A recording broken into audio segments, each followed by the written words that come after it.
Hi everyone, good afternoon. My name is Tirtha, and I'm one of the members of the SCI community, as well as I am a software cost person at Incubite. So Incubite, we are a software service company, and we focused on delivering well-crafted software. And we also are the founder and the sponsor of this SCI community. This is an entirely not-for-profit organization, and our goal is to connect people with software craftsmanship mindset. And we organize talks, roundtables, workshops, and help the community get better at this craft. So we invite multiple speakers throughout the year. We have with us here today Vanya. So welcome, welcome Vanya. And here Vanya said is she's a lead architect at ThoughtWorks with over 10 years of experience building cloud native applications designed for scale. And she has expertise in formulating technology strategy for clients and has worked with multiple product-based companies. And she has extensive experience working with open source communities and has been involved with open source health platforms that are used across Africa, Asia, and the Indian subcontinent. And today she's gonna deliver a talk on data mesh and shifting data quality to the left. So yeah, Vanya, the screen's yours. Thank you so much. I'm going to share my screen. Can you folks confirm everything is okay? Yes. All right. Yes, Apan.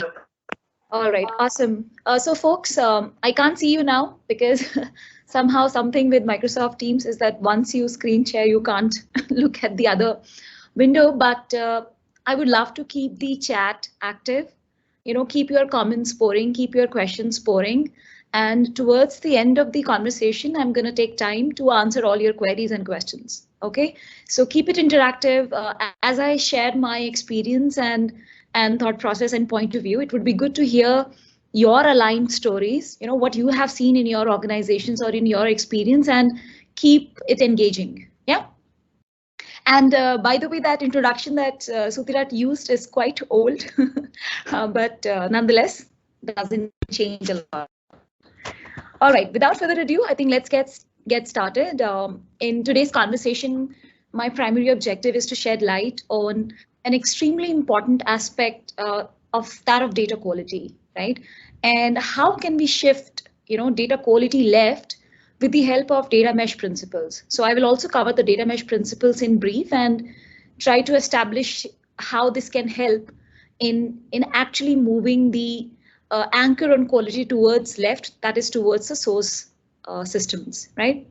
But before we dive into this topic and understand the principles, let's take a look at the problem space, right? And before that, let's hear a story, right? I mean, I'm sure all of you like stories, and I especially love them. I love to tell them to my 10-year-old, but I think all of you are adults here, but nonetheless, stories are liked by everybody, right? So this is a story from one of our client experiences. This client is a large Indian banking organization, right? And the way their teams are organized, right? So there were operational product teams that were responsible for building and evolving the operational systems that were serving the end customers, right? So for instance, if I'm a banking organization, my operational systems could be the end customer powering services, like the one which I use to show my balance, to make a transaction, to look at my, you know, to change my PIN, to look at my credit card transactions, and so on and so forth, right? The sort of services or products that are going to serve the end customer, right? So these are the operational product teams, right? Then there is a centralized data lake team, right?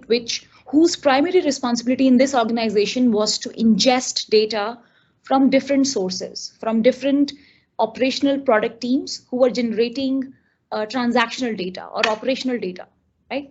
And one of the teams that ThoughtWorks was part of was a consumer team, right? So they were responsible for creating credit card customer onboarding journeys and the offers that are associated with them, right? And in one of the check-ins with the business stakeholders, the numbers and the aggregations that were projected were not matching up, right? And don't ask me how did those business stakeholders know, but somehow, it is still a true unknown fact that there is a certain feeling called your gut feeling, and you know that something is not right, right? And that's where I think this journey to look at what is the problem, right? Why are the numbers not matching up sort of started, right? I like to call this the debugging dance, right? Or troubleshooting where the issue was, right? So what is the natural reaction? Because we were consuming the data from the centralized data lake team. So we went to them and said, do you have any understanding of why this issue could be occurring, right? What was the problem? And as not at all surprised, they did not have a single clue on why that issue was happening, right? They were as clueless as the consumer team, that the team that we were part of was, right? And why is that? Because they did not have any service level indicators or KPIs exposed on the quality of the data that they were serving to their consumers, right? Examples: freshness, completeness, availability. They did not have any of these metrics available on top of the central data lake data that they were providing to the other teams, right? And ultimately, we approached the source system, the operational team that was managing the credit card data, right? And where it was found that the challenge lied in the completeness of the data. And it was because that sometimes due to technical issues, the conduit between the credit card team and the centralized data lake, whenever the data pipelines they ran, because of some technical issues, some of the data was not making its way into the data lake, right? And because of the lack of some of the guardrails, because of lack of understanding of what does that data mean, and variety of things and what it led to was stale data in the data lake, right? Now, the purpose of narrating this story is there are some lessons, right? I'll tell you. It took 6 months to investigate this specific quality issue, right? Now, you could ask why 6 months? This looks like a small thing, but well, it doesn't, right? In a large organization, there are many departments, there are many product teams, and usually because of lack of understanding of who owns the data, it's very hard to pinpoint. And because there is bureaucracy, because there is politics, and there are so many other organizational challenges, that it might look like an easy thing, but it does take a lot of time in large enterprises. And now that's the time that it took to debug one consumption use case. Now you can easily do the math and sort of extrapolate it for any given large enterprise, right? And some lessons definitely emerged, right? That you cannot escape the Conway's law, right? I'm sure all of you understand what Conway's law is, but just in the interest of the group that we have here, it says that your architecture is going to represent your organizational boundaries, right? Now, the way you structure your teams, your departments, the way you structure your responsibility, the way you split your teams is going to reflect in how your architectural responsibilities are also split, right? In this case, you can clearly see there was a central team, there were product teams, because the split is there. It took a lot of time to identify what was the challenge, right?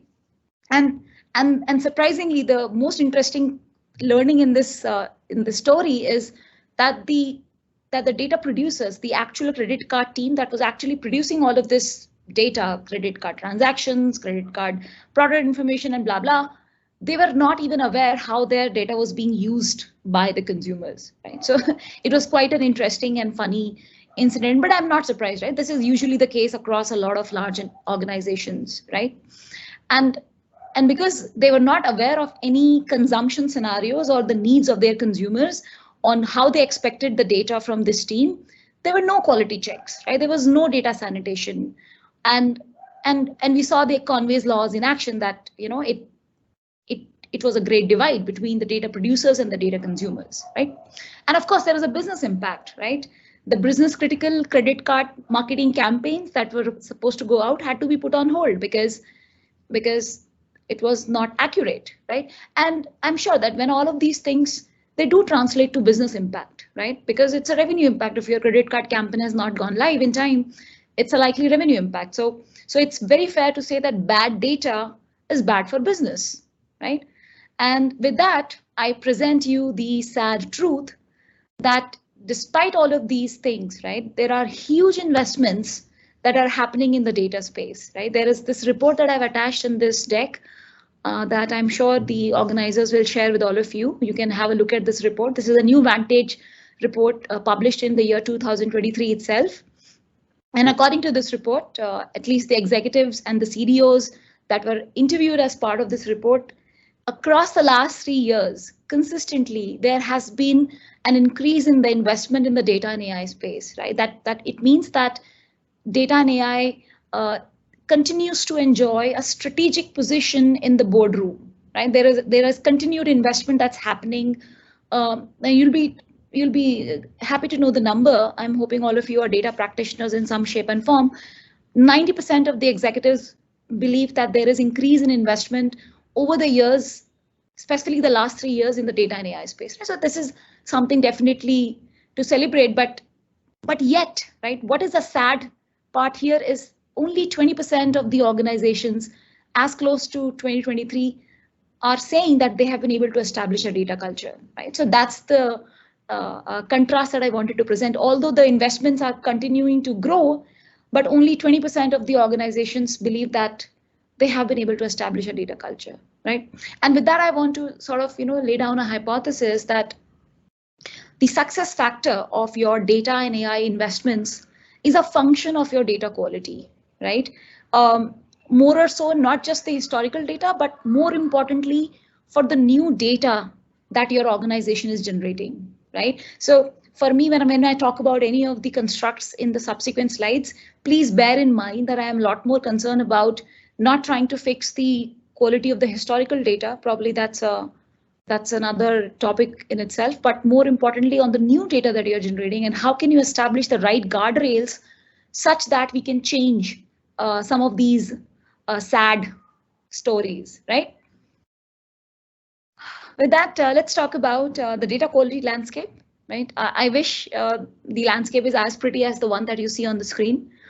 Hopefully, maybe one day, right? But data quality landscape comprises of the following aspects, right? We can think about poor data quality right at the entry level, right? Where there is a manual data entry that's happening, right? My name itself, Vanya, Vinaya, there are all sorts of spellings that are captured for my name itself, and so goes for address and a lot of other things, right? Wherever there is manual data entry that's happening at any point of sale or any such system, that becomes one entry point for a bad quality data, right? Then poor data quality from the third party sources, right? For example, if you're leveraging some external integrations, right? Now everybody's talking about data contracts, but I can tell you from experience, how many times are those data contracts specifically in inter-organizational context, right? When we're talking about more than one organization, something that's not taking or not being taken seriously as it should be, right? So definitely data quality can be a big question mark when it comes to cross organizational data exchange, right? That becomes another entry point for a data quality landscape. Then comes the absence of relevant data. Now that's another interesting one, right? Now, bad data versus absence of data, like which one is worse? I don't know. I think you folks can share your opinion about this, but sometimes organizations don't even have the relevant data to make a certain decision, and therefore even that's an aspect of data quality, right? Now, data quality is not just about the data that you have, it's also about what data you don't have, right? So absence of relevant data is also part of the landscape. Then is a biased data. Again, it's a talk in itself, but I'm sure you understand that I might have a lot more information about a certain section of consumers, right? I might not have a data that's full of diversity of examples, right? And that could lead to a biased decision making, right? So biased data also is part of the data quality overall landscape. And the fact that people don't believe in fixing data quality at source, right? So this lack of this attitude, lack of this understanding or awareness is also contributing to the entire problem space, right? And of course, because there is no focus on fixing data quality at source or closer to the people, teams, domains, departments who understand that data the best, there is also a lack of domain-oriented validation, right? I mean, in the example that we considered in the previous story, The credit card team was completely unaware of how their data was being used. So there was no domain-oriented validation that was being put up as a guardrail on that data that they were producing from a data consumption standpoint or from an analytical standpoint, right? And last but not the least, a lot of these large organizations, they do not have adequate data governance standards established at the organization level. That means they do not have clear policies on what are the data classification levels, what are the rules and regulations to handle PII data or personally identifiable data, or what are the standards that need to be put in place? How should I think about data interoperability? Because all of these are aspects of data governance, and there is very little thought.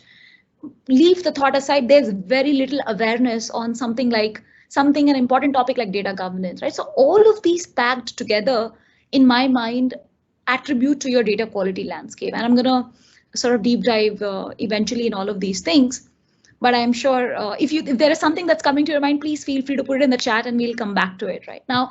Let's take a look at, as I said, data governance has a very strong impact on data quality. You could also say that data quality is an aspect of data governance. I absolutely agree with you. Yes, data quality is definitely an aspect of data governance, but specifically, I want to create an association between the other tenets of governance and how to think of it from the quality lens. Right now, the first question to ask on a given piece of data is who owns this data, right? Data ownership, right? Does this data represent the facts of the business or the domain, right? And depending upon who is owning the data, who is the custodian of the data, is going to determine whether this data can be trustworthy or not, right? Now that becomes a very important question to understand.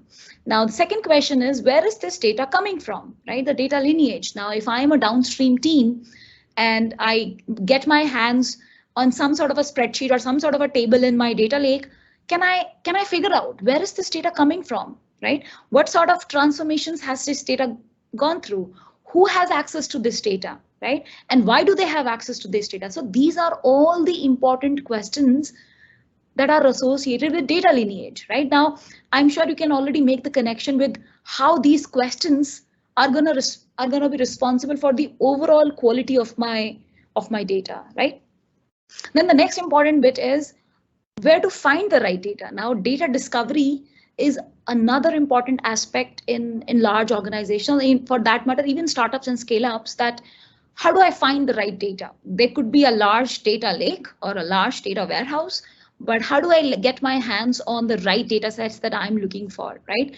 And because the data catalog could be missing, it could be a lot more communication driven, that I will call somebody, I will mail somebody, and then I will get access to the data, and then only I can discover data. But data discovery is a big challenge when it comes to how do I get my hands on the right data, right? And last but not the least is data provenance, right? Can I trust this data? Can I prove that this data is right, right? So all of these things packed together is, in my mind, a great indicator of how governance impacts data quality, right? Again, reiterating, understanding the source of the data, understanding how this data was collected, how this data was transformed, how the data was changed, right? How the data went through various systems and who has access to it and what kind of access do they have. All of these are aspects that help me attribute to my data quality, right? And with that, it's simple to say, in the absence of data governance and thinking about all of these questions that I showed you, it's going to be a garbage in and garbage out, right? This is grade 1 computer science. I'm sure all of you know this, GIGO, garbage in and garbage out, because at the end of the day, if I'm putting garbage in my system, I'm going to only get garbage out of my output, right? Because what is the intention with being data driven? I want to be able to take meaningful, informed, good and high quality data backed decisions. Now, if I can't trust the data on top of which I'm trying to take a decision, I can't trust the decision itself, right? I can't trust that insight itself, right? So it's garbage in and garbage out. Now, with that, let's take a look at the cycle of intelligence, right? So this is how the cycle looks like, right? You have data, you convert that into information, you convert that into insights. With those insights, you take some decisions. And with those decisions, you identify what is the best action to take, and then it becomes like a cycle, right? I am proposing that the cycle of intelligence is being broken because of bad data quality, right? So data quality is puncturing this cycle of intelligence, and it's creating impediments in unlocking the value that we can derive from closing this cycle from data to insights to decisions to actions, right? Now, what are some of the ways in which this is happening? Bad quality data degrades the quality of the decision, right? For example, it could lead to lost revenue or lost opportunities. For example, our pricing engine advisor could create a bad discount deal. It could say that let's open a store or let's launch a store on a street that doesn't have the footfall and the demographics that it promised in my simulation or in my insights, right? Resulting in lower than expected revenue. Yeah, in a healthcare system, bad data could lead to wrong treatment.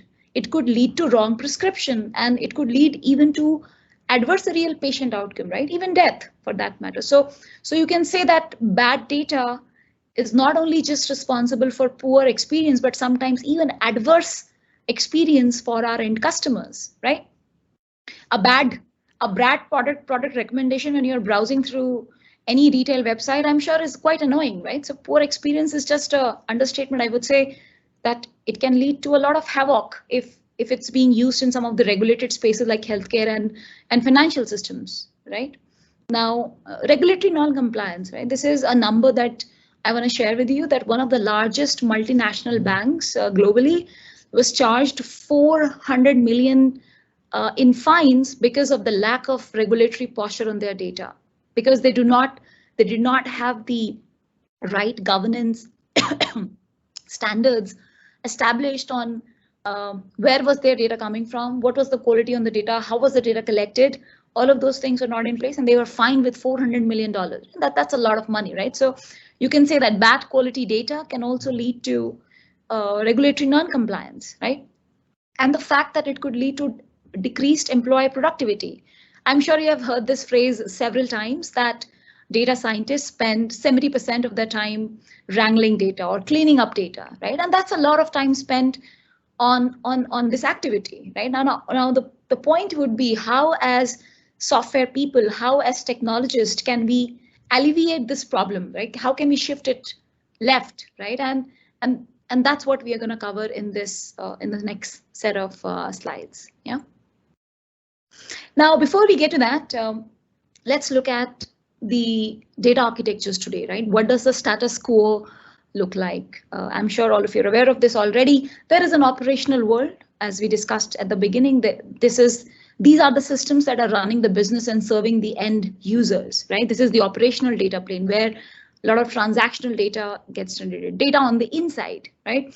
Now, then there is analytical world, right? Where we are talking about optimizing the business, where we're talking about improving the user experience, where we're talking about analytics to understand our business and how to make it better, right? And in between these two worlds, there is this ETL, the data pipelines, extract, transform, load, or ELTs, howsoever you want to talk about it, right? And this huge set of data pipelines which are unoptimized, right? Which are probably a huge mess of pipelines, which is converting data or transforming data from all quarters of your organization into some sort of a centralized data lake, right? And this is where it's huge accidental complexity, that one change in one of the pipelines can break, I don't know how many other pipelines, right? I'm sure you folks are aware of this. So this is how the data architectures look like today. And what is the impact of this architecture on the data quality, right? Now, there is a 1:10:100 rule that can be very easily applied to the data quality management, right? Now, it is said that the cost of verifying a record as it enters the system at the source is $1.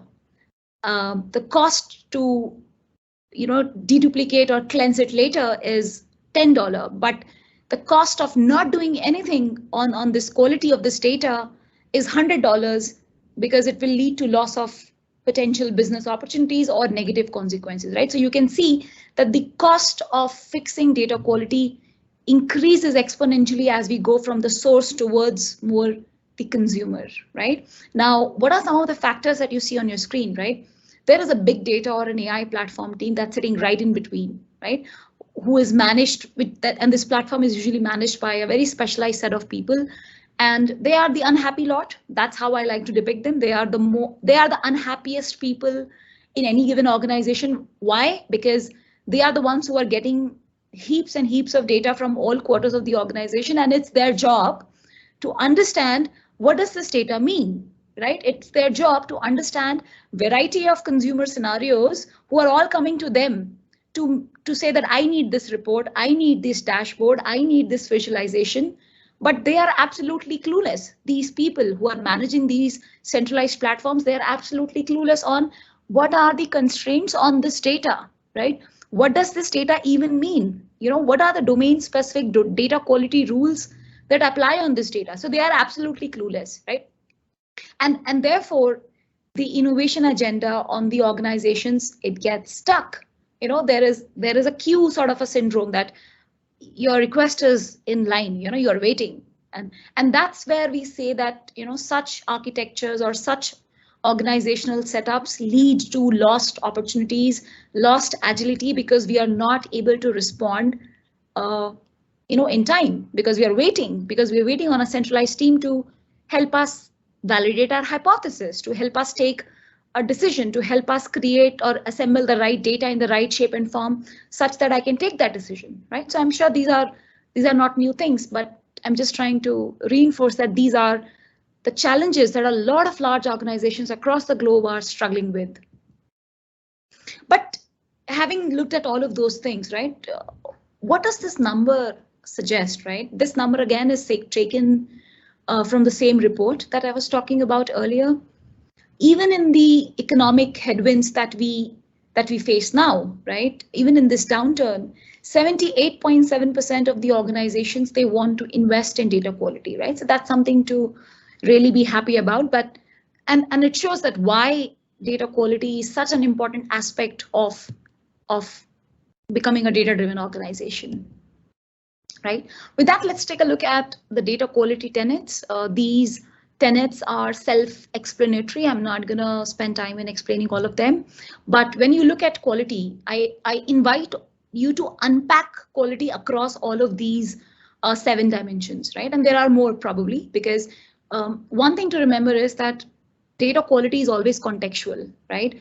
Something that can be quality for one given consumption scenarios might not be quality for the other, right? And therefore, the rules that apply across these 6 or 7 dimensions will vary depend on the consumption scenario, right? Now, for example, if we take timeliness as an example, for a medical system that's leveraging the blood glucose, reports for saying that whether there is a high chance of cardiovascular disease or not, the timeliness of the data means that the reports in the system against a given patient should not be older than 3 months, right? Now that's a timeliness related tenet, although the same report could be valid from a completeness perspective. So this data is complete, but this data is not timely, right? So there is a lot of trade-off that's there across these tenets, and therefore please pay huge attention that when you are thinking about quality, you will have to figure out what is my consumer's need, and that will define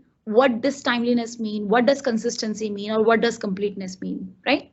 Because something could be complete, but it could not be timely, and that could defy, or that could be bad quality data for that particular use case. Yeah.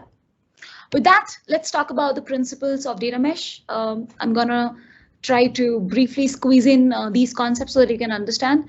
The first one is domain ownership, right? I think I've spoken enough about the challenge of not having domain specific rules and validations on top of your data. So the first principle of data mesh is about the data should be owned by the domain or the department or the people or the teams who are closest to that data, right? The people or the domains who understand that data the most, right? So they should be owning the data, not the centralized platform teams who do not understand that data, right? So if I'm an order management team in my organization and I am responsible for producing the order data, the order transaction data, and I should be responsible for also the analytical insights that will be generated on top of my data, right? So that's the concept of domain ownership.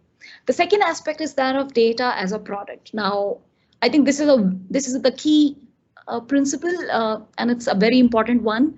How do you apply the product thinking aspects on your data, right? I think with microservices and domain-driven design, I think we have been able to do product thinking and apply product thinking principles in the microservices ecosystem in the operational world. Now, my invitation to all of you is to also start thinking about your data, your analytical data as a product, right? Now, what it means is, how do I know my consumers' pain points? How do I know in what shape, in what form do they expect this insight? Do they expect this data such that I can create a delightful experience, right? How can I make my data available and discoverable in my organization such that more and more people, more and more consumers can consume my data, right? So if I apply all the product thinking principles on my data, I can very confidently say that we can create a high quality data ecosystem, right? Because I'm thinking continuously of how do I delight my consumers, right? So that mindset is always there at the back of my mind. Right? The next principle is that of self-serve data infrastructure, right? Now, one thing that I would like to call out here is decentralization of data ownership by the domains nowhere means that I'm also talking about decentralized infrastructure, right? I think there is acknowledgement that managing data infrastructure or data stacks is not a trivial job, right? Like running a Spark cluster and managing it is not a trivial job at all, right? So we are not saying that, you know, everybody should run their Spark jobs, everybody should run their Spark clusters themselves. No, there is still a platform team that's sitting and providing you the ability to run a Spark job on the cluster that they are providing, right? So there is a self-serve platform team, but it's making the data infrastructure capabilities available to you in such a way that the domain teams or the product teams who are building these data products can leverage those capabilities, and the heavy lifting is done by the platform team, right? So that's the way in which the self-serve infrastructure platform is facilitating democratization of creation of data products, right? Now, I don't need to have a Spark developer or a data scientist or a data engineers spread across all my teams, but I am making available these platform capabilities in such a way that even generalist developers can leverage these capabilities to build data products end to end, right? So how do I create a seamless experience for creating and building data products end to end with the help of this platform, which is domain agnostic, right? It doesn't understand the domain. It is only providing you the data capabilities, the data platform capabilities like compute, your storage, your CI/CD, your monitoring, and all of those sort of capabilities. And last but not the least is the federated computational governance. I think there are two keywords to focus on here. The first one is computational, right? Usually in large organizations, governance is treated with a lot more centralized and command and control sort of an approach, right? There is a centralized governance body, there is a chief compliance officer who is responsible and holding the fort on all of these things, right? Which is great. You could have all of those policies written down, but how do they manifest themselves in the teams, in the actual data infrastructure that we are writing, that we are consuming is not known, right? There is a huge divide, there is a huge gap, right? And therefore, the computational word here means that how can I use my self-serve data platform to embed some of these policies from a governance perspective into my platform such that whenever there is a data product that's being built, some of these policies can be run automatically and provide that feedback on the governance aspects, right? So that's the computational part, right? So how do I automate my policies? How do I automate my access control and embed it within my platform, right? For example, if you are a banking organization and you are dealing with lots of PII data, and as a rule, it says that all the PII data should be tokenized, right? Now, should all the teams who are building these data products which have this PII data be responsible for that? Probably not, right? Can the platform provide encryption or a tokenization as a service, as a platform capability such that I can use it and tokenize my data, right? So it's about doing that heavy lifting on automating some of these policies and embedding them in this platform that you're building for your organization, right? And the next important concept is that of federated. Now, federated here means that instead of a centralized command and control sort of a view, there are domain product owners, right, who are participating in identifying the governance policies, right, who are identifying what are the ways in which I can make data products interoperable, right? We all understand that value can be derived out of data when it can be joined, when it can be aggregated. Now, if there are data silos in my organization which do not understand how to talk to each other or how can I aggregate them, it becomes a futile exercise, right? So the core purpose of this last principle is to ensure how do we identify interoperability rules? How do I understand or create glue IDs such that I can join data products to create downstream data products, right? So these are the principles of data mesh at a very high level. I hope it still is understandable because it's usually a talk in itself to talk just about data mesh itself. But now let's take a look at how each of these principles are going to help us balance or alleviate the challenges that we discussed with data quality. Now, the first one is domain ownership, right? Now, what we are saying is because the domain who owns the data, who is producing this data, is owning the insights on top of this data also, they will understand the integrity rules that are associated with this data, right? For example, in the story that we heard earlier, the credit card transaction data need to be dealt differently than the pin set related data, right? They have different SLIs, they have different service level indicators of freshness, right? I mean, I need my credit card transaction data at a lot more freshness than the pin set related data, right? For example, if I want to build a fraud management system on top of my credit card transaction data, my need of the freshness of the credit card transaction is going to be much higher than any other data set, right? So it's a domain specific rule that the team who understands the data understands the best, right?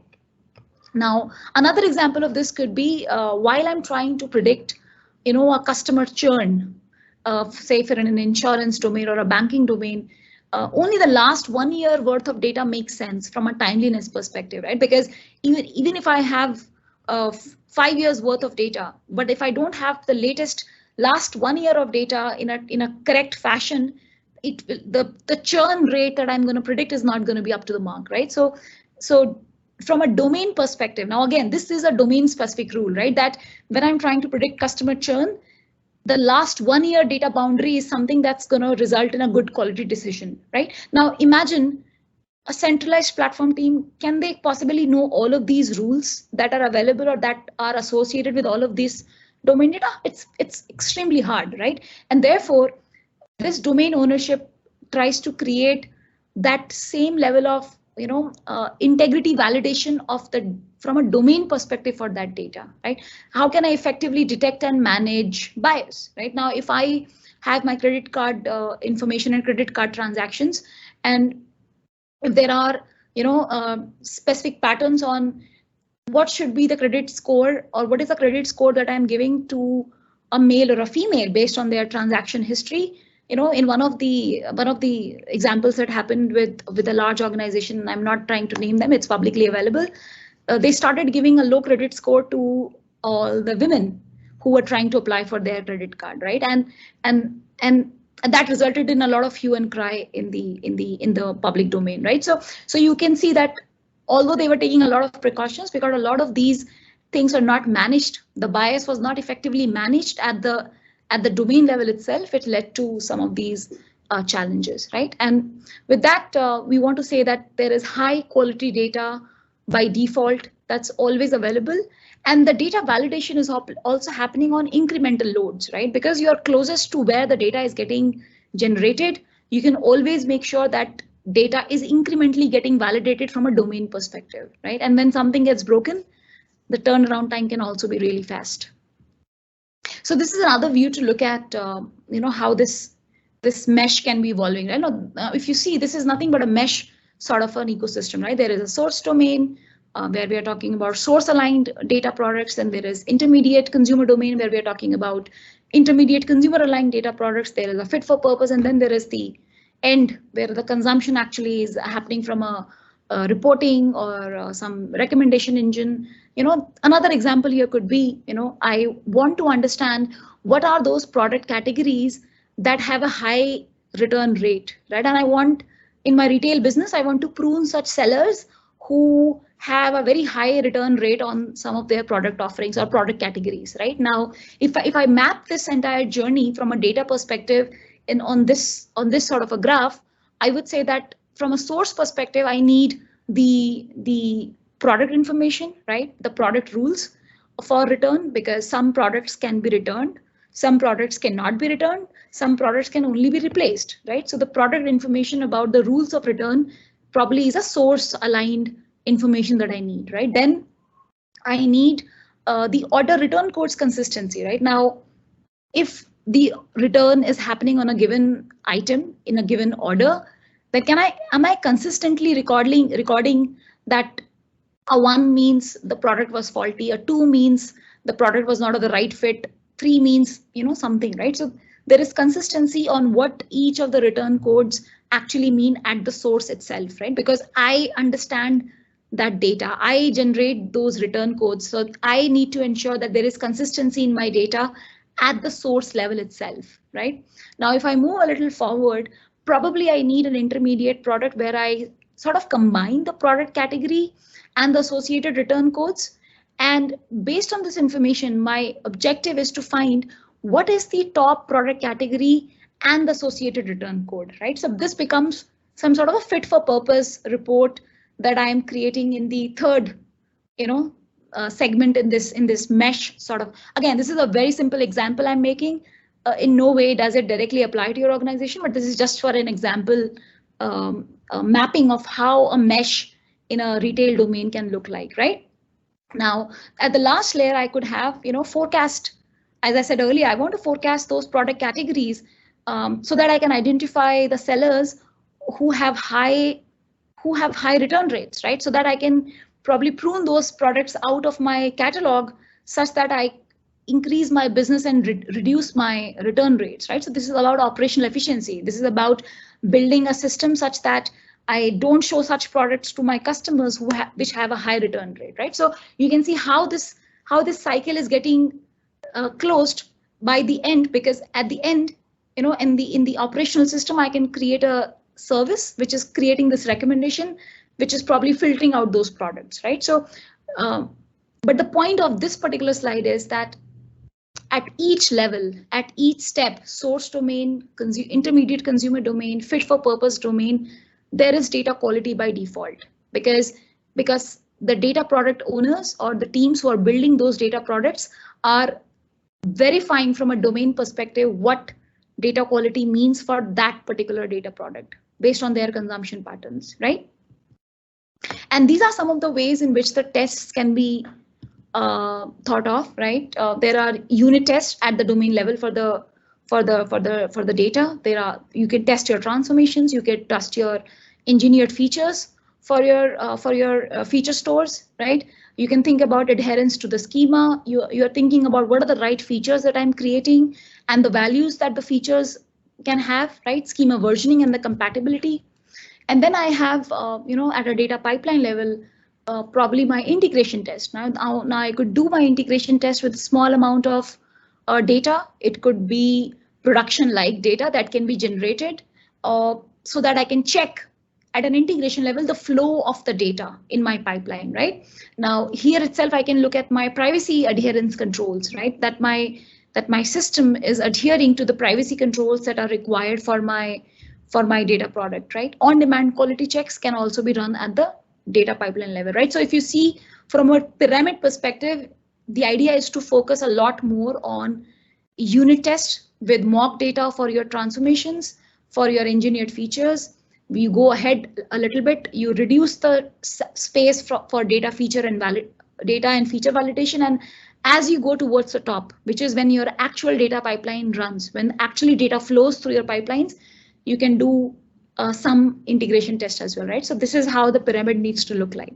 But the point is, data needs to be trustworthy almost everywhere. Data needs to be performant to read, to write, And performance is also definitely subjective to the consumption. I think this is a most important point that I want to really land, that quality is a subject, is a function of what is the requirement or what is the consumption pattern that I have on top of my data, right? And this is how the data quality in your entire path to production can look like, right? There are some level of tests that you run at your developer machine, right? As I said earlier, you can mock the data, you can write unit tests, you can write data transformation tests with mock data, right? And then when you sort of commit the code and your CI/CD pipeline run again, you can run your unit test and data transformation test with mock data again in your CI/CD pipelines as well. And when you deploy to your lower environment or a pre-prod environment, you could have all of these kind of tests, right? Flow test, which with a certain mock data or certain data which is production like, it runs through your pipeline to see how the data is flowing across my system, right? I can look at data quality checks. I can look at exploratory tests for some of the things that are not automated. I can do anomaly detection, right? So these are some of the tests that I can run in my pre-prod environment. And when it actually goes to production, I can do a data quality test, I can do anomaly detection. And this is where, the feedback from the consumers can be rallied back towards the right source domain, consumer domain, intermediate domain, and fit for purpose domain, right? And underneath all of these is data observability and monitoring, right? I think one thing to remember is with these modern cloud-based systems, it's impossible to test each and every permutation and combination, and therefore there is a lot more focus that needs to be put up on data observability, right? How can I create quality metrics for my data? How can I create automatic alerts for my data, right? How can I have right logs and traces available to me for debugging my data flows, right? So data observability and monitoring is sitting right at the bottom across all of these, across this entire path of production to guide you on your tests, right? Now comes the data as a product, right? I think I mentioned this earlier as well. Knowing your customer, knowing your consumer, in this case, the consumer is the data consumer, knowing their needs so that I can create a delightful consumer experience is of foremost importance, right? My purpose is how can data producers and data consumers talk to each other in the most frictionless automated fashion, right? Now, as a product creator, when I am selling a product, my aim is to maximize my usage, right? I am not creating a product for just one person, right? And that is the anchor of reusability, right? I'm sure all of you understand that in large organizations, there is a tendency to create data silos, right? There is one department who's doing an initiative, they create their own silo. There is another department who's doing another initiative, they create their own silo. And that ways they are all probably redoing redundancy, right? There is a lot of redundancy in the system. It's probably that the same data is available in one department system and the other is available in another department system, right? So there is no product thinking, and this leads to a lot of data silos. And that's precisely what data as a product wishes to address, that how can I think about reusability as a first class construct, right? How can I think about building data products which are not just serving one consumer, but it will help me solve multiple use cases or serve multiple use cases in the future, right? How can I derive the quality rules for a given data product as per the context and the purpose of the consumer, right? And how do I build that trust with my consumers, right? And what are the ways in which I can do that? If I can make my data quality metrics transparent, right? If I can publish, I think go to the next slide and show you that. If you can see on your screen, right, I am trying to showcase what is the lineage of my data, right? How has the certain data been transformed, right? On the bottommost view, you see a Grafana dashboard which shows you what is the freshness of my data, what was the last time this pipeline was run, right? So these are some of the ways in which I can make my data quality metrics available to the consumers such that they can take a decision on whether to use this data or not, right? It is very similar to when you go to a shopping mall, you are looking at a product, you're looking at its specification, right? You're looking at its review, you're looking at its what are the features that it provides, and then you take a decision whether to buy this or not, right? So from a data perspective also, the idea is to create and publish these quality metrics in a transparent fashion such that my data consumers can take a decision and trust this data because they can see the quality metrics that are associated with it, right?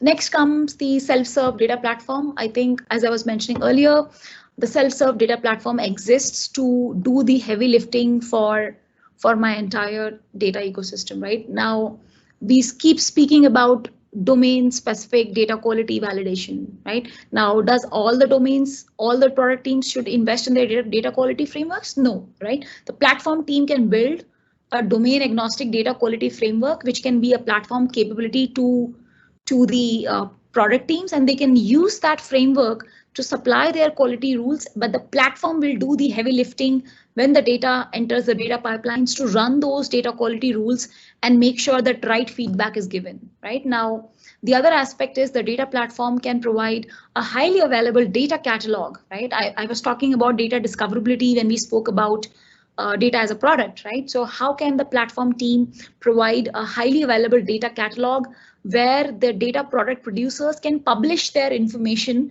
about what is their product, what is the technical metadata associated with it, what is the business metadata that is associated with it, what are the data quality metrics, who owns this data, right? And who are the other consumers of this data, for what use cases are they using this data, right? So think of this like an Amazon marketplace, right? Where I'm looking at, okay, these are the reviews of this data, these are the stars, this particular organization is the owner, and this is the organization that's going to ship this product, right? So think of it like a very similar setup, right? My platform is making all of this information available across the enterprise, right? And that's the value of a self-service data platform, right? How do I make this information available in a standard interoperable way across my data product ecosystem, right? And then I think I spoke about data observability, which is how can I monitor the quality metrics? How can I look at my data pipeline errors? How can I, circuit break my data pipeline if something is not passing a certain threshold, right? For instance, I could have a rule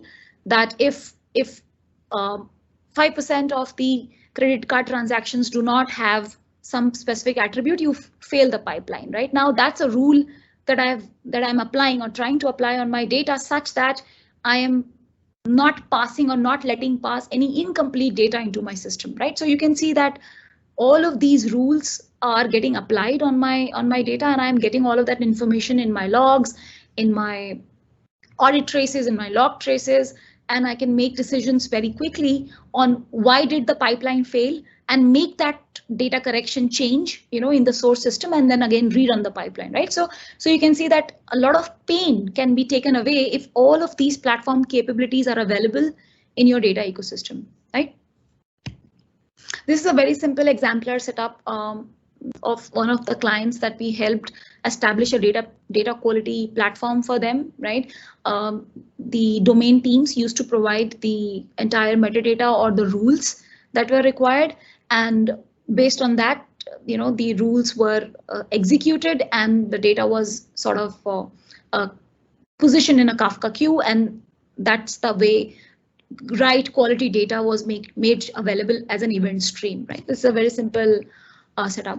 Another one is, this is again a mock-up of a dashboard that we built for one of our clients, where we said that, okay, these are the data products in your ecosystem, and say the data product 4 is not passing the addressable rule, right? Because the URI cannot be found in Colibra. Colibra is a popular enterprise data catalog that we used for this client, right? So because the URI is not available, the data product is not addressable, hence it's failing a test from a quality perspective, right? The trustworthy test also fails because it was last updated on a certain date, but it was expected to be updated on this particular date. So likely there is 10% of data that's missing, right? Now, if such quality dashboards are put up transparently for all my data products, now I really question you that don't you think that we can really solve the challenge of quality and build trust with the data consumers by sharing this information?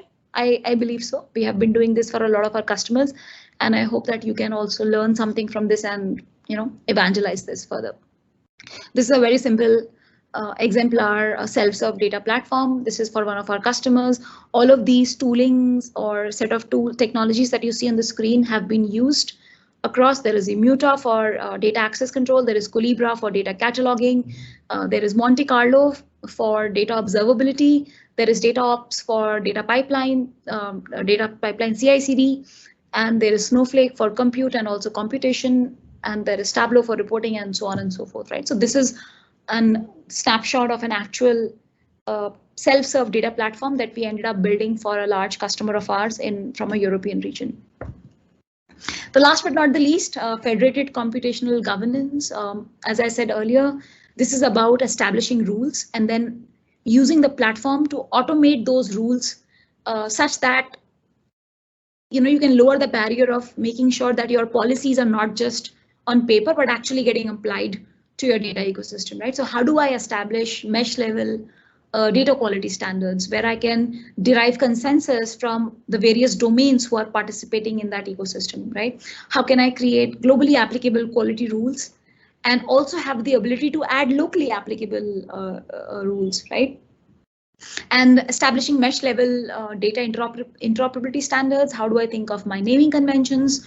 How do I think about standardized example? This is just an example, standardized date time format. How do I create the basic harmonization logic that needs to be there for every data product, right? So these are some of the computational aspects from a governance perspective that I can automate, right? How can I automate policy as code, right? How can I immediately or automatically tokenize some of the PII data? How can I automatically deny access to any data set that has been marked confidential, right? So data classification level. So if I've marked my data product with the classification level confidential, then any request for access for a role that's less than admin can be denied. I'm just making this an example, but all of these things are now automatically possible with the kind of tooling that is coming up in this space. And as I showed you, we have done this for a lot of our customers. So all of these things are now absolutely doable. And this is how the end-to-end view is going to look like, right? There is source systems, there is source domain where we can look at all of these tests, unit test, component test, flow test, and then the consumption domain, fit for purpose domain, and as you can see, right, there is a huge collaboration across all of these types of domains, and the quality feedback flows backwards, right? And contract test, I think data contracts or contract test is something that's becoming extremely popular. How, as a consumer, can I make my intent available to my producer that, hey, this is how I'm using your data. Now, this is the way I'm using it. So if you are making any change, make sure that you don't break, right? Now, I'm sure you have used this consumer-driven contract test in your microservices ecosystem. The same set of ideologies can be applied in your data ecosystem as well, right? So this is something that's really catching up and a lot more people are talking about it. But the idea is to establish quality feedback loops across this value chain, right? The source domains, the consumption domains, and the fit for purpose domains through and through, right? And last but not the least, quality is never an accident. It's always a result of intelligent effort, right? Now, I hope there is something that you can take away from this talk, and I'll be happy to take questions.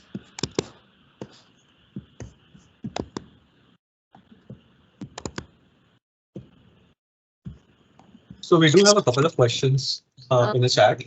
Just trying to figure out how to stop the screen share. 1 minute. Okay, now your folks are up. Okay. Yes. Yeah, go for it. The questions. We have a question from Carol regarding horizontal versus vertical lineage. Carol, can you explain your question a little better? What do you mean by that?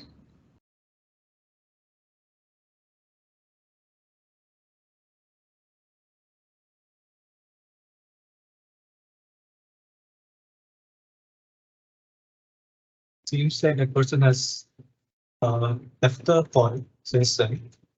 No problem. I guess we can then skip those questions and kind of head over to Utsav's question. Is data product same as data as a product? Yeah, I mean, when you build your data as a product, you build data products. So yes, we can say that it's pretty much the same sort of things. You build your data products with a product thinking, and that's what data as a product would mean. Yeah.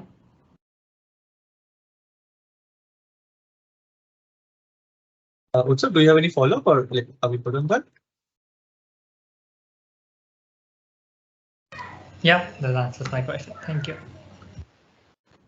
Going forward, Harsh has a question related to domain ownership, ORM, and analytics data, which requires different expertise. And he's asking how can a team be enabled for this? And just let me read the question.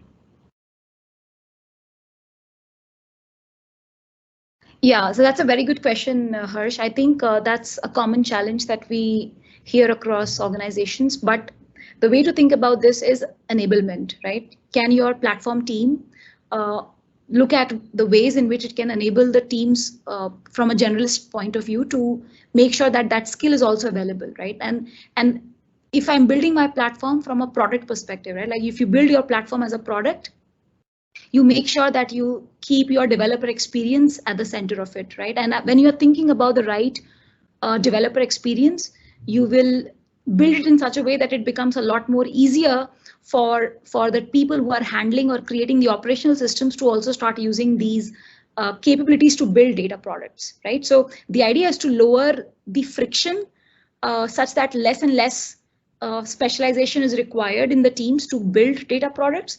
But you are right, it does take time, right? Even though I could make sure that I'm exposing a platform capability which is giving you how to use a quality framework or giving you how to run a Spark job, but you still need to be able to write some of that code in a standard way, right? So I think that it's going to be a case of gradual enablement, working in close tandem with the first set of domains that you're working with.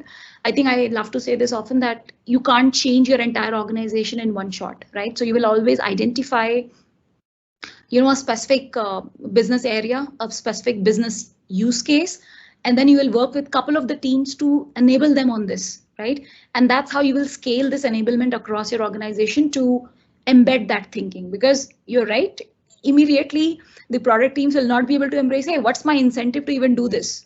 So I think it has to be gradual enablement. Yep. Yeah, definitely. Means the challenging part always be, let's say, if we develop application, how I think about analytics part so that I represent my data, the data I own to the Yeah. customer, so that it will be helpful for them. Correct. And therefore, there are a lot of roles that are coming up that are becoming quite useful, like data product owners, right? Or data custodians or data stewards who sort of champion this, that this is how my data is and what are my consumers asking for. And if my consumer is, say, asking for my data to be exposed as a graph database, right? Can my platform provide that capability now?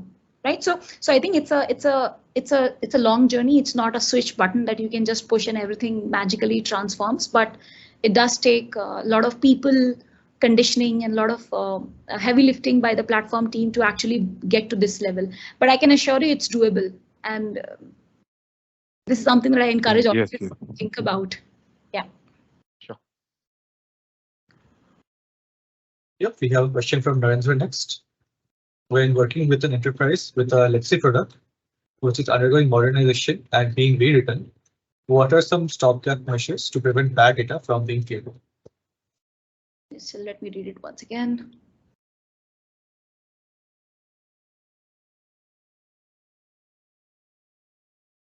Yeah, as I said, right, data quality is more about how do you stop or establish the right guardrails for the new data that is being generated, right? So if you're rewriting that system, if you're modernizing some of the legacy, right, there are a lot of patterns that are available. There are, the ACL anti-corruption layers that are largely used in the microservices world, which do not let the old systems seepage into the new world, right? So that's one interesting way in which you can do that.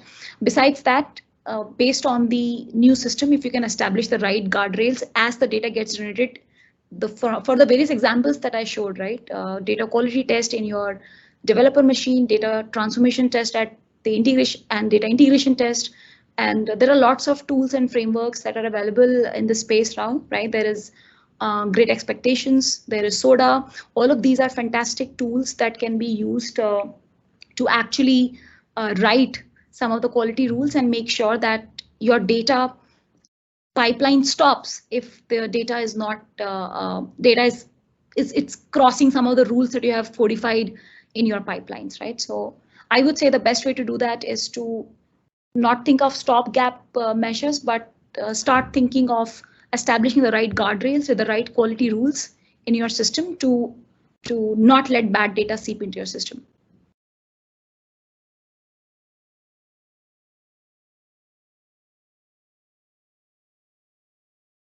Narendra has a follow-up question to that.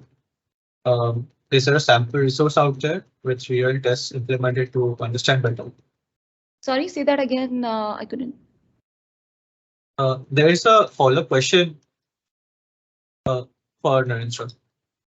Yeah, what's the question? Is there a sample resource out there with real tests implemented to understand better? You can check out some of the blogs that have been written on data quality on the thoughtworks.com website. And as I said, there are some great tooling that's available, like Great Expectations and SODA. In fact, dbt is one of the tools that a lot of our data developers are using for data transformations. And dbt itself has a lot of packages like dbt expectations or dbt unit testing, which can be used to, embed and codify a lot of these quality rules while the transformation is happening, right? So yes, there is lots and lots of material available. You can check out. The other resource could be the ThoughtWorks Technology Radar. I recommend that you go to that, look at that radar and search for the data quality tools. You will get ample of them in the suggestions. And then when you go to their website, there are written examples available. There's lots of material available, in short.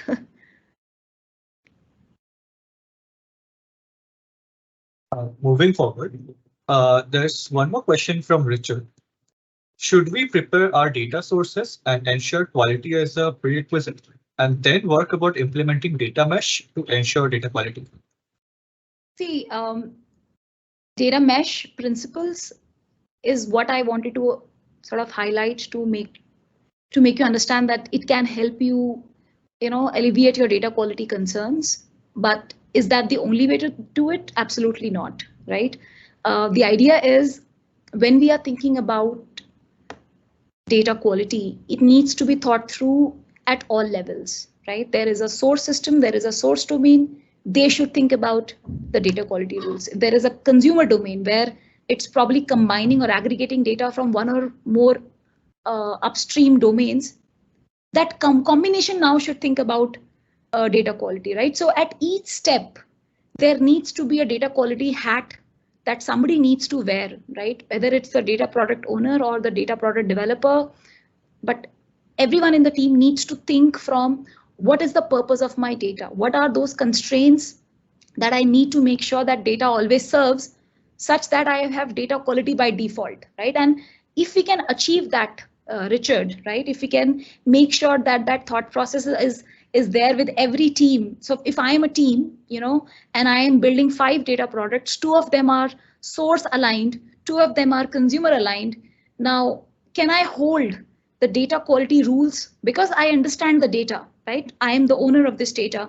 If I can codify the rules across all of my data products in such a way that I always uphold my consumer promise, I'll be able to make sure that I'm upholding my data quality promise. Now, you could do this in a very traditional data platform ecosystem as well. There is nobody stopping you from saying that I cannot. You can do it in your existing systems as well. Absolutely. Whatever way you are building your data lakes or data warehouses, whatever we discussed in terms of the right data quality rules, how do I build data quality frameworks, how do I build right quality test in my the entire path to production from a machine, from a developer's machine to running something in production, it's still doable in your existing ecosystem as well.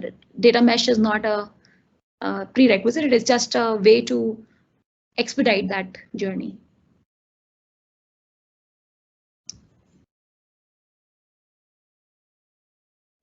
I think that's all the questions we had in the chat.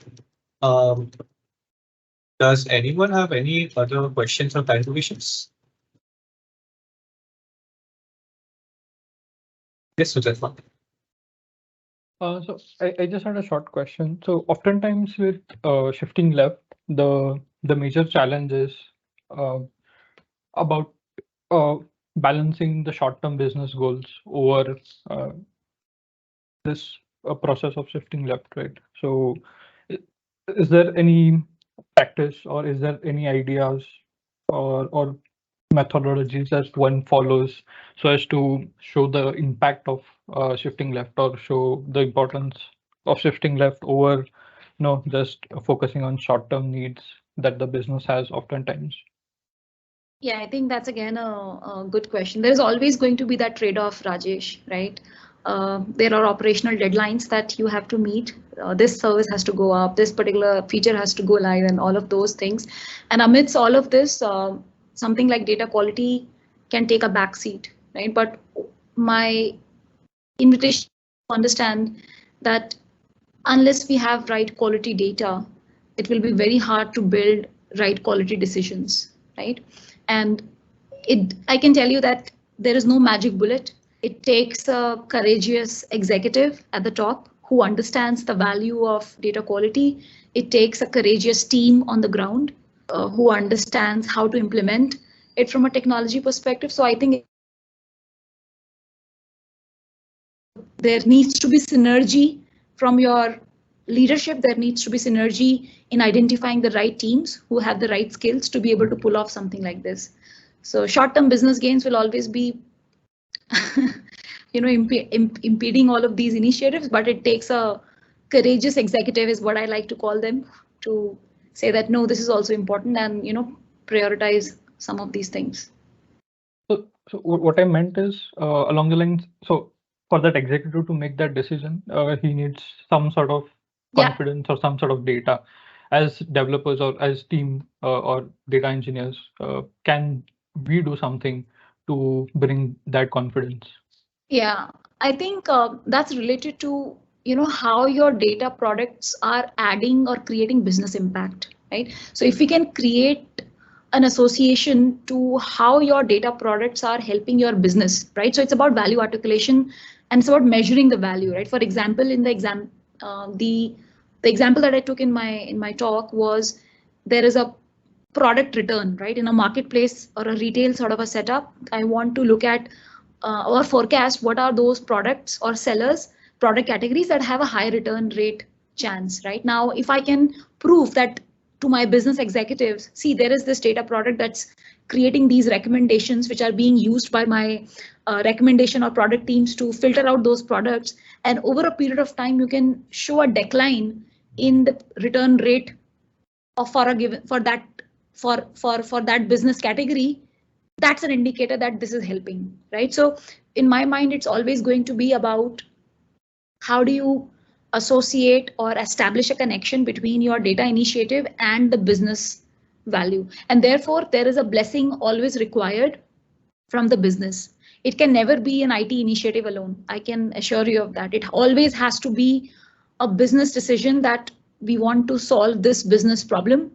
And for that, I need this consumer aligned data product. For this consumer aligned data product, I need these source data products. For these source data products, I need these source systems. That means I need to work with these source teams, right? So it always has to be backtracked. It can never be, let me build this data product and I'll figure out who will come and use it.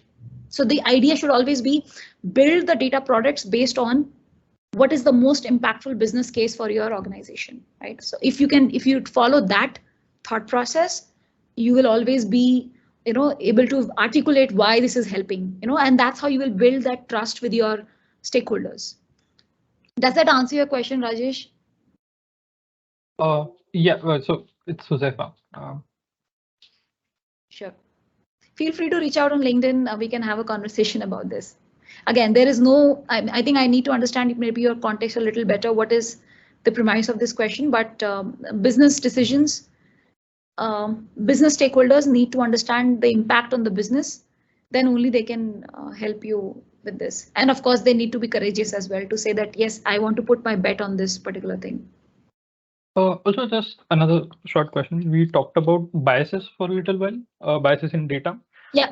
So I feel like oftentimes biases are in a way reflection of our society in a way and our domain. So instead of trying to eliminate them, maybe use them in some ways to make more informed decisions. So if the bias is having a negative consequence, Rajesh, what would you want to do? Like the example that I was giving, I think it was Apple. Let me name it. You can go and read up about that. They started giving a bad score to women, even though the gender was not a feature in their ecosystem, but just based on the buying patterns, they deduced that this person is a female and started giving a lower rating to them. Right now, do you think this is a good outcome of that bias? I don't think so. Right, and therefore, if I am the domain who understand this data, and if I understand the pattern of the statistical distribution of my data, and if I know that these biases exist, what are the measures that I can take as part of my quality checks itself to verify that I don't let this data be used for training a model which is going to take a bad decision, right? So I think it has to be thought through end to end. I would say that if the bias is adding value, you let it be there. But if it's toxic, if it's giving you a bad result, if it's giving you an unintended result, we should definitely handle it, right?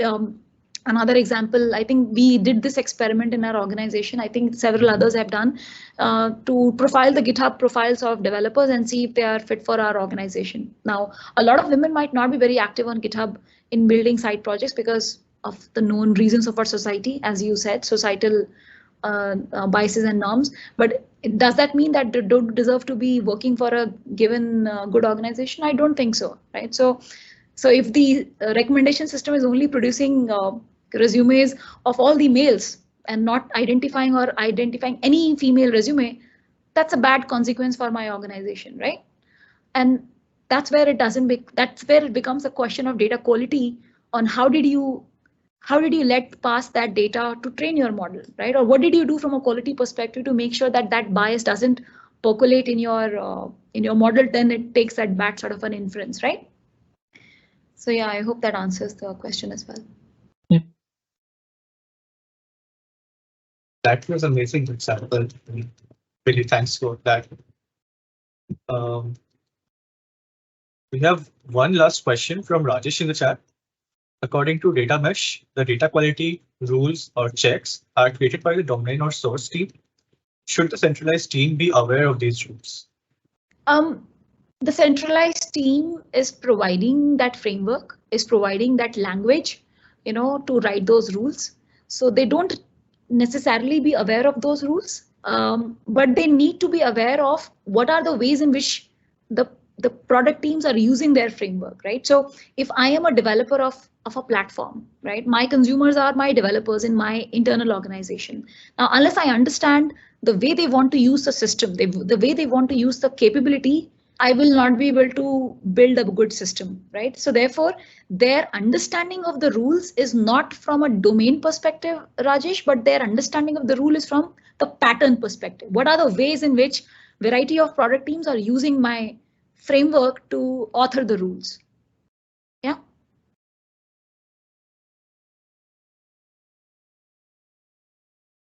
All right. I don't think there's. One follow-up. So consumer team rather than. Is there a question? Hello. Can you hear me? Yeah. Okay. So the centralized team should be always focusing on the consumer side, right? Not on the domain team. Say that again. The centralized team.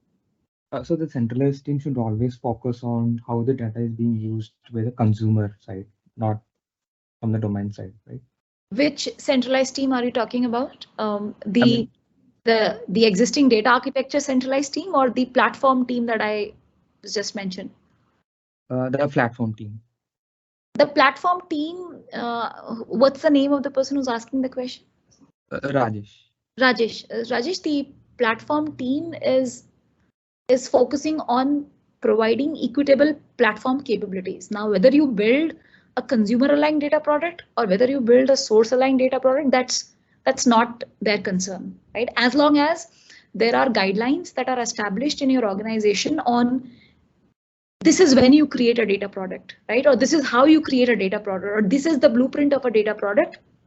As long as that understanding is there, the platform team is supporting all the kind of data products. They are not focusing on one over the other. As I said, for them, it's all about patterns. It's all about what are the 80% of the capabilities that my product teams need from me. For example, it's possible that at the beginning, the use cases that I'm trying to solve, right? Business use cases that I'm trying to implement, the data products that I end up building for them only need batching as a capability, right? But as I realize that there is more real-time need for some of the business use cases that come in later, as a platform team, I might prioritize now, let me implement streaming also, right? So the platform is also being evolved based on how the use cases or business use cases are being developed on top of that platform. Does that answer your question? Yes. Thanks. And the consumption patterns. I think not the consumer aligned product, but the consumption patterns. I need a graph. As a consumer, I need a dashboard. So I should provide a dashboarding capability. Platform team should provide dashboarding capability. I need a CSV. I should provide a addressable S3 or a blob storage URL where I can download the CSV, right? I need a graph database as the example that I gave, because I need to ask it how many sort of questions, right? Then I need an addressable endpoint where I can run a GraphQL query on top of that data, right? I need a Parquet file because I'm a data scientist. I need to run it in my own notebook, right? Then I will provide a addressable URL of a Parquet file where I can download that Parquet file. So you can see that as a platform team, I'm trying to understand what are the various ways in which the data product developers want to expose their data to their consumers. I will build my capabilities according to that. Yeah. Thanks, Sonia. All right. There doesn't seem to be any other questions from the chat. So it was really amazing talk, Vanya. So thanks a lot for sharing with us on your experience and knowledge. And thanks everyone else who participated and attended and for interacting this session. For anyone who missed any bits of the talk, the recording will be available on our YouTube channel. And we also share the link via our social handles. So I look forward to that. And really, thank you to everyone for being such an amazing audience. And thanks again, Vanya, for this amazing session. We do have sessions throughout the year, so look forward to our mailing list. So we'll be informing you guys whenever we have our next session, and hope to see everyone in our next talk. Thank you. Bye, everyone. Have a good day.